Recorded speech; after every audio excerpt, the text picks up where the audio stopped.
Hey guys, this is the Money Brew Show by DJM Design. I'm with Matt Shoup, and today we're asking the question, how do you travel internationally with business friends and still like stay alive and not kill each other or like do some weird stuff?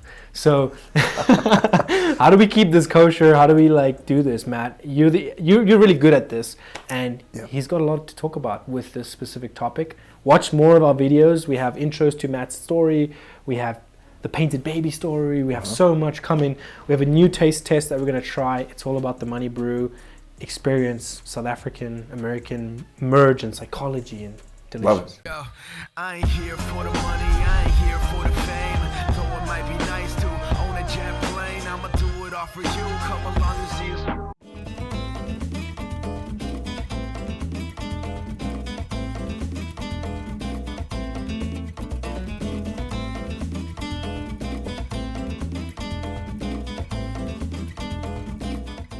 Okay, let's go to this question. How do we do this? Yeah, so when you travel with somebody, I've done a lot of traveling. We actually just took our entire leadership team over to Spain for a leadership retreat earlier this year in March. And when you travel with anybody, just be prepared to see them in a different light. Traveling, it can evoke a lot of stress. It pushes people out of their comfort zone and just their normality. You might be in the worst, most stressful business situation, but it happens, and you know, like we paint the wrong house, right? We've done that. We've really done that, but we know how to deal with that. But somebody gets travel anxiety, and you don't know that. You don't know that they have that. They don't know that they had that. You'll just see people in a different light. So be prepared and give each other some grace and space to know that that's how things may be, and then just create time where it's okay to say, hey, I just need to step away from. Not that they're doing anything bad, but I just need some space. I just need to separate myself from you. We found with this trip, setting proper expectations of like, here's why we're going over here, here's what we're doing, here's what we're not going to do, and everybody is expected to abide by this and follow these rules, and that's a big thing too.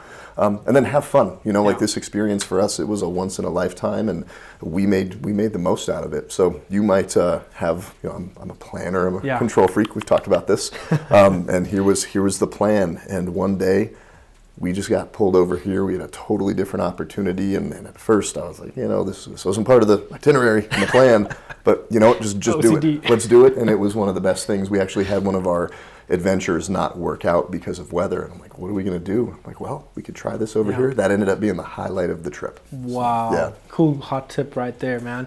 Be ready to veer off. I mean, I'm OCD as well. Like in certain aspects I am. Like I need, like there's certain things I like to be done in a certain way, and it's driven some of my success, but it's also challenged me mentally. So like your mental health, right? Like I see that a lot with you, where you use your passion outlets like jiu-jitsu, no-co jiu-jitsu, in Loveland, and really embrace that, because that's going to give you those mental outs, right? Especially on a travel trip. You can go and do your passion thing. You don't have to do everything that's needed to be done. But next question, that's a little bit different, kind of fun. Most bizarre thing that's happened on your Spain trips? Bizarre is a weird word. So back in 2012, my family and I, we were almost killed by gypsies. And let me preface that the term gypsies can be a derogatory term. Sure. It's the Romani gypsies, right? So they're like from a group of people who India, Eastern Europe, and they travel around, and they're all over Europe. And I'm naturally a protector. I got bullied a lot growing up, so I will stand up for myself. I will stand up for somebody else. If I see something going on that's not okay, I intervene. So we're in a food court in a mall, very similar to like an American mall, and we're just sitting there eating in a group of teenagers, 14 to 17. There's 6 to 8 of them. I don't remember exactly how many. They're going up to people's table and stealing their food. Like, first of all, you're not gonna steal my food. Like, this is mine. Crazy. And me and Emily were joking. I'm like, they're not gonna come steal my food. And then they went from stealing people's food to assaulting people. So they circled around a kid, and he totally cowered, and they just started beating him. Like, they started beating this kid pretty bad. That's bad. And again, like that little bit of that world, I'm in the self-defense world, and I have no problem intervening. So I got up and I went over, and I just thought they were Spanish kids. I thought it was 6, 7 just Spanish delinquents beating up another kid. So I walk up there and I'm like, why is nobody else helping? Yeah. And they stopped and then they circled around me and somebody yelled like, hey, those are gypsies. And you know, they're known for handling things a little bit differently in big numbers, big groups. Wow. But I'm surrounded at this point, so Yeah. I figure I'd like put my cards down. I need to Do go something. through with this. So Yeah. I said, listen, you guys are gonna go, and we exchanged some words, and then they saw I was with Emily and the kids, and then they circled me and Emily No and the kids. way. My wife's never spoken Spanish before. She knows very few words, and she knows just enough profanity. But I heard some really great Spanish profanity from my wife's words, and we Okay. stood in front of these guys, and I said, all right, we're gonna fight. And they took off. Good. And this little Wow. Spanish lady comes up. She goes, "Are you German?" She goes, "You're not. I know you're not Spanish, but Yeah. are you German?" I said, "No, I'm American." And she goes, "Well, that's great that you Americans came and off to saved the day." She goes, "But you know those are gypsies.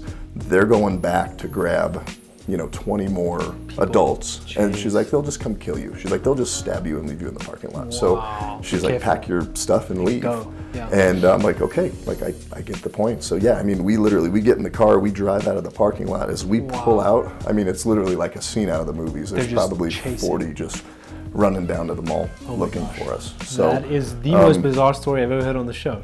it's bizarre, and I've got some other fun ones. But just when you leave the country, like there's you just it's just different change your mind, culture, yeah. different rules. There's just certain It's like a things different. you There's different. do and don't do. There's different respect levels too. Like when I took my wife to South Africa, when you drive in the car, you don't have anything out. Like you don't show anything, because we have a big high smash and grab rate in Johannesburg especially. But once you're out, you're good. Like I used my friend's car while I was there because I know the people, I know which roads to take, I know where to go, I know how to do it. Most Americans who travel to South Africa get a tour guide and then they're set. Or they get robbed. Yeah, well, they get robbed. And the stats on tourism theft and killings is very low. Like I think it's like 2 people have incidents where that happened, and it was like a hiking trip and they fell off.